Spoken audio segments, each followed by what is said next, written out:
আসসালামু আলাইকুম। কেমন আছেন সবাই? আশা করি ভালো আছেন।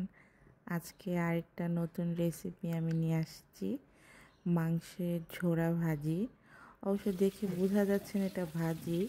আমি যাদের জন্য রান্না করেছি তারা আবার ঝোল পছন্দ করে, তার জন্য অল্প একটু আমার ঝোল রাখতে হয়েছে।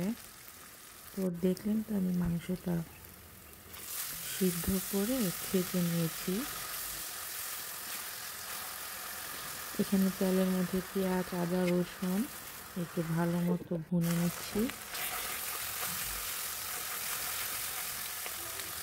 এখন সব ধরনের মশলা দিয়ে কষিয়ে নেব আরও ভালো করে। এখানে মরিচ, ধনিয়া, হলুদ, জিরা সব কিছু 1.5 চামচ করে দিয়েছি। মশলাটা ভালো মতো ভুনা হয়ে তেলটা উপরে চলে আসলো সুন্দর করে। এখন সিদ্ধ করে রাখি মাংসের ঝোড়াটা এখন মশলাটা দিয়ে মিশিয়ে নেব ভালো মতো।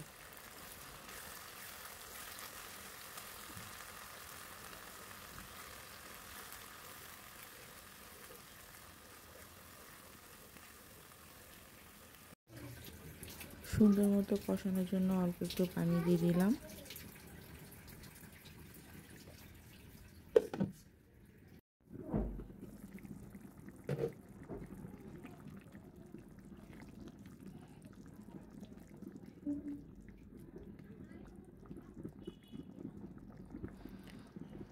এই যে বলক চলে আসছে, এখানে এখন আমি একটা ভাজা মশলা দিয়ে দিব।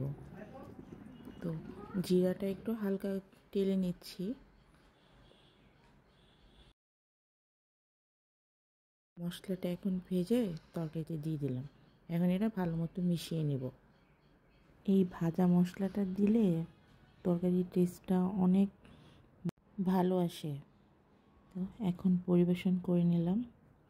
খেতেও খুব মজা হয়েছে। সবাই ট্রাই করে দেখতে পারেন, আশা করি ভালো লাগবে।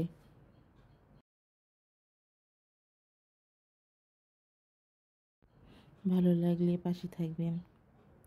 আল্লাহ হাফেজ। আসসালামু আলাইকুম।